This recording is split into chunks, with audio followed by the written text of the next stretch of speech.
Hi, welcome back to the channel on the college content. Once again, my name is Ed Zamora from Principia Prep, and today we're going to be going over multiple year student loans versus the regular single academic year student loans. Now, if you are new to the channel and are looking for additional college content, please hit the subscription button down below. It will notify you of new videos that come out.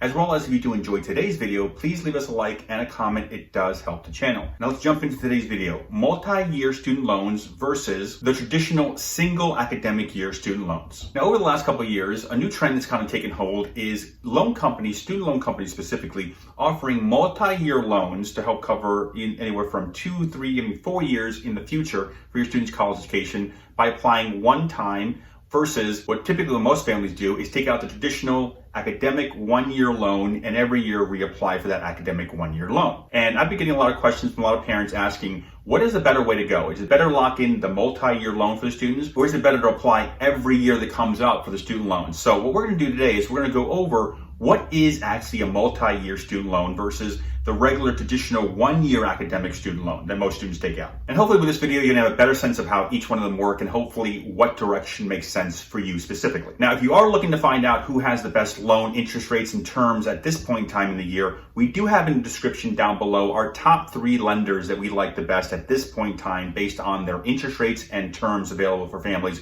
Down below in the description, I have the top 3 for you. So if you are looking for loans for the upcoming fall, spring semester, just click down in the description. I have a list of the top 3 lenders we like so far based on having the best interest and terms available for families. So if you are looking to shop around, just click on the links down below. We have the direct links. Just click on the first link, go off to the website, and then just go down each one for the top 3 to see who provides you the best interest and terms for your family. Now that being said, let me first start going over what a multi-year loan looks like when you're talking about student loan. Now right off the bat, if you're looking to do a multi-year loan from one of the lenders, first thing you need to realize is you have to have a certain credit score before they even consider you for a multi-year loan. So if you go onto one of the lenders' websites and you're trying to find a multi-year loan, you're not going to go right into applying for a multi-year loan. What you'll have to do is first apply for a traditional 1 year academic loan, and then within that application, as you're filling it out, the lender is going to determine based on your credit worthiness, your income level, the college a student's going to, as well as their major, and a few other factors involved as well for some companies here. All these different things are going to illustrate to the lender itself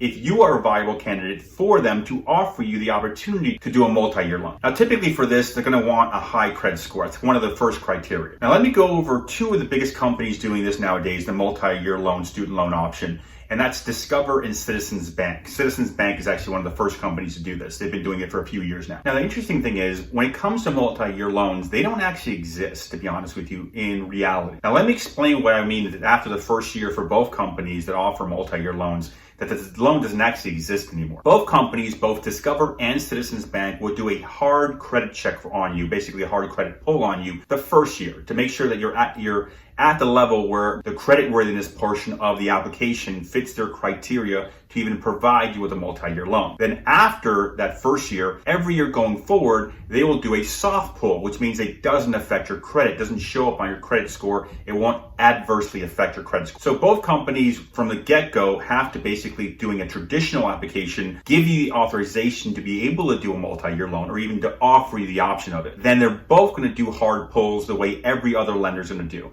And then every year going forward after that, it'll be a soft pull on your credit, which means it'll have no impact on your credit score. Discover is basically going to say, we've approved you for 4 years in the future. So every year you're basically approved, as long as your soft pull doesn't show us something negative on your credit score. But however, here, every year you go back in and take a loan on the soft pull side, the interest rate will be different. Now let's go over the way Citizens Bank does it. Now Citizens Bank will, for the first time you take out the loan, do a hard pull. And if they see based on your information they can offer you a multi-year loan, the way Citizens Bank does it is they give you a grand total. They're going to say to you something like, based on your situation, we can give you a $100,000 line of credit, basically. Now this line of credit allows you to basically pull from that line of credit until you get to the $100,000 threshold. So if you need to, let's say that your college, you need to take out $25,000 for that academic year, you can go to the $100,000 line of credit you have from Citizens Bank and take $25,000, and that creates technically the first loan. Now, this is where the change happens as far as interest rates, by the way. If you have to, let's say after 2 months, you have to take out another $2,000 loan to, let's say, pay for books or a laptop or these kind of things. So you still have $75,000 on the credit line there. So you can go take out $2,000 more to help pay for the books or the laptop and so on and so forth. However, the interest rate is not guaranteed to be the same for what you took out the $25,000 loan to pay the school directly. So every time you go into the credit line and take money out, you're technically creating another loan, which basically means you might have a different interest rate. It might stay the same, it might not stay the same. It may increase, it may decrease. It more likely will stay the same or increase. So the interest rate is not guaranteed. Same thing happens with Discover. Even though you've been offered a multi-year loan, they're still technically doing soft pulls, both companies essentially, every time you're taking more money out. So in reality, even though it's not affecting your credit score, you are not going to have the same interest rate across the board. So for both Discover's way of doing it and Citizens Bank way of doing it, you're technically still pulling 1 year loan options. That's what you're really doing. It's just not affecting your credit as much as it does if you apply for a loan every year with a different lender. Now, I know exactly what most of you are thinking right now. Ed, we're in the lowest historical interest rate environment in history. What I'm going to do is, if I get the multi-year loan option from Citizens Bank, I'm going to basically take out the whole $100,000 that first year, and I'm going to take whatever's left over and use it every year going forward. Now, I hate to spoil the party, but that's not possible. And here's why. Whatever amount that Citizens Bank lets you have, whatever credit line they provide you, that amount must be approved by the college or university your student is going off to. So let's just say that using the $25,000 example I told you before, that the college needs $25,000 from. And you basically say, Citizens Bank, send the university the whole $100,000 so then the university can give me back whatever remaining amount of money is there. What's going to happen is this. Every school has a cost of attendance number, the amount that they cost for the entire year, both from direct cost of what you're paying them directly as far as tuition, room and board, etc., and indirect costs, things you're paying for, such as books and transportation. They only need for their tuition, room, board, $25,000. They're not going to refund you $75,000. Best case scenario, they're going to refund you maybe $8,000 to $12,000, and that's on the high end of money they can give back to you. Now, if you don't understand what cost of attendance is, I suggest you watch our video about what cost of attendance is. In the description down below, I have the video. I would watch this first before going any further so you better understand what cost of attendance is. It's a very important term you have to understand. But for now, as I mentioned before, cost of attendance means the total cost of the university. So let's just say that your university's total cost is $30,000 and you're directly paying them in tuition, room, and board $25,000, which means if you took out $100,000 from Citizens Bank and send it all to them, what they will do is they will reduce your loan down to $30,000, because what will happen is that's their cost of attendance. They will then the university will take $25,000 to pay their cost and then refund your student back $5,000. They will then certify the loan for the $30,000 cap of cost of attendance and then basically inform the lender that they will not be taking any more funds, and they will send back the $70,000 you have left over. So in reality, the school is going to stop you immediately from being able to take that $70,000 or $75,000 refund and use it over the course of years 2, 3, and 4. Now that we've gone over the multi-year loans, let's go over the standard academic 1-year loans that most students and families take out. Now this loan, every year you take out this loan, will automatically do a hard pull on your credit score. So yes,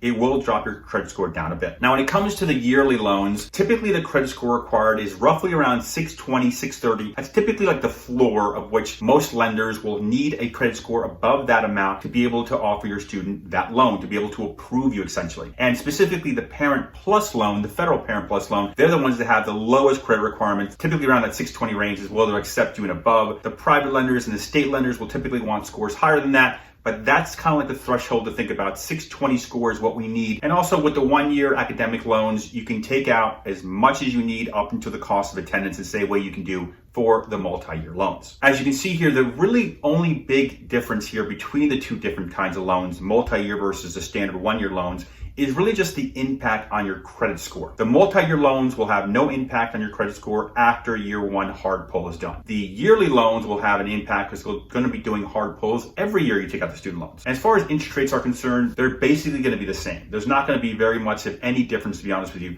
between a multi-year loan interest rate versus a single year loan interest rate. So there's no locking in the rate at this point in time for 4 years in the future. They're just not going to do that. So from my perspective, which way do I like to go? For me, I like to go with a single academic year loan for this reason. Number one, every year interest rates change. Every year terms on the state loans, the private loans, and the federal loans, they all change every year. There's some year where the private lenders are the best terms and rates. There's some years the state loans have the best terms and rates. There's sometimes when the federal loans have the best terms and rates. So for me, I like to shop around every year to see what the best situation that we're in at this point in time. So if you do a multi-year loan, in a weird way, you're kind of locking yourself in. It doesn't lock you in the sense that you have to keep going with them, by the way. It's not what I'm saying. Most people that do a multi-year loan are going to keep going with that lender. And that might be the best rate to go with. That might not be the best rate to go with. But if you go with a multi-year, more people are more inclined to stay with that loan, which is understandable. But for me, I like to shop around every year because, as I mentioned before, every year interest rates change, every year terms change. Now you might be wondering, well, Ed, I don't want to have